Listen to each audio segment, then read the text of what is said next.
नमस्कार, स्वागत है आपका। मैं हूं डॉक्टर एलन वैष्णव। भारत में इस समय लोकसभा निर्वाचन 2024 की प्रक्रिया चल रही है। सभाएं हैं, रैलियां हैं, आरोप हैं, प्रत्यारोप हैं, सभी दिखलाई दे रहा है मैदान में। भारतीय जनता पार्टी इस समय 400 के पार के नारे को लेकर आगे बढ़ रही है।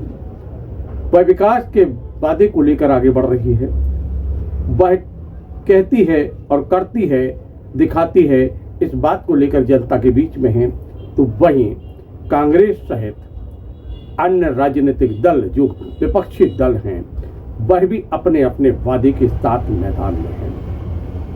वह लगातार प्रहार कर रहे हैं भारतीय जनता पार्टी पर, विभिन्न प्रकार के आरोप लगा रहे हैं और चुनाव की प्रक्रिया है लगातार आगे बढ़ती जा रही है।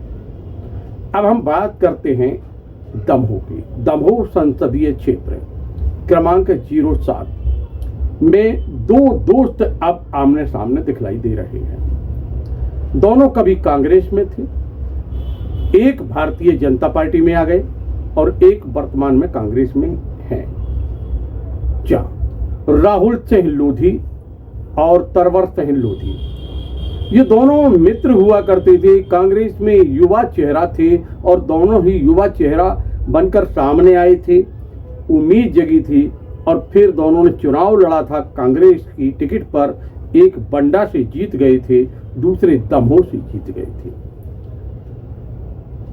राहुल सिंह लोधी ने भारतीय जनता पार्टी का दामन थाम लिया। उपचुनाव हुआ, चुनाव में हार गए और फिर वह वेयर हाउसिंग लॉजिस्टिक कॉर्पोरेशन के अध्यक्ष बन गए।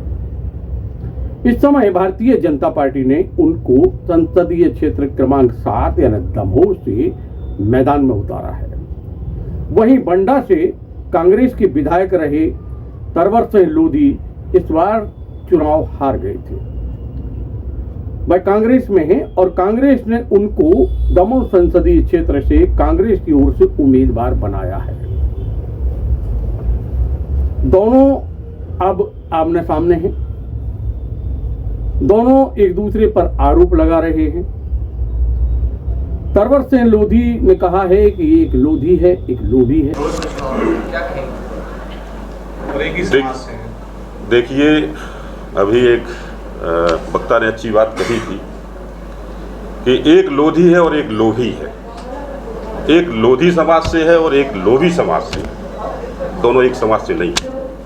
और दूसरी बात, विचारधारा होती है व्यक्ति की अपनी पार्टी के प्रति, अपनों के प्रति, अपनी जनता के प्रति निष्ठावान होने की।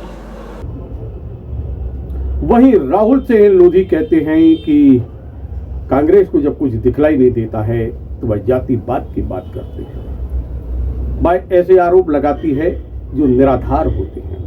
बड़ी संख्या में कांग्रेसी देखिए, भगवान प्रभु राम हमारे आराध्य हैं और हम तो कहते हैं जो राम का नहीं वो किसी काम का नहीं। कोई आज आया, कोई कल आया, कोई परसों आया। राम काज के लिए निरंतर दरवाजे खुले हुए हैं और जो अच्छे कार्य करेगा, जो राम के लिए कार्य करेगा, उसके लिए भारतीय जनता पार्टी हमेशा तत्पर है। दोनों एक ही जाति के हैं, दोनों कभी एक ही दल में थे, अब अलग अलग हैं। चर्चाएं बनी हुई हैं।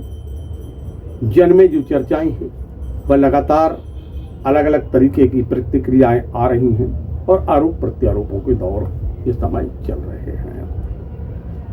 बता दें हम आपको, दमोह संसदीय क्षेत्र क्रमांक 7 में 8 विधानसभा क्षेत्र हैं। दमोह, पथरिया, हटा, जवेरा, छतरपुर जिले के मलहरा और सागर जिले के रहली, बंडा और देवली। ये 8 विधानसभा क्षेत्रों से मिलकर बनती है दमोह की तस्वीर, यानी दमोह का संसदीय क्षेत्र क्रमांक 7।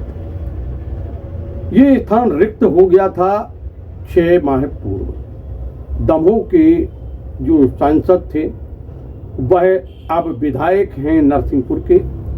दमोह में जब प्रहलाद सिंह पटेल ने चुनाव लड़ा था, उसके बाद वह जो जिस प्रकार से उन्होंने इस क्षेत्र में कार्य किया जिस प्रकार के उनका आवा मंडल दिखलाई दिया, तो ये दमोह जो सीट है वो हाई प्रोफाइल हो गई। दमोह में अगर मतदाताओं की संख्या पर नजर डालें तो 19,22,020 मतदाता अपने मताधिकार का प्रयोग करेंगे।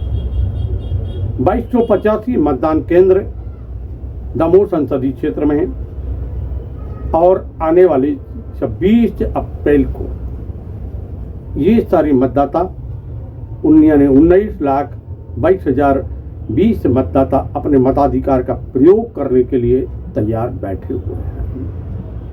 आने वाले समय में किस प्रकार की स्थिति सामने आती है, किस प्रकार चुनाव प्रचार में कितने आरोप लगते हैं, क्या होता है, ये हम आपको समय समय पर बताते रहेंगे। फिलहाल में आरोप प्रत्यारोपों का दौर जारी है। चुनाव अब गति पकड़ रहा है। लगातार हम आपको समाचार चुनाव से जुड़े, जन मुद्दों से जुड़े बताते रहते हैं। हम उन समस्याओं से आपको अवगत कराते रहते हैं। मिलते हैं अब हम फिर नए समाचार के साथ, तो तब तक दीजिए मुझे इजाजत। नमस्कार।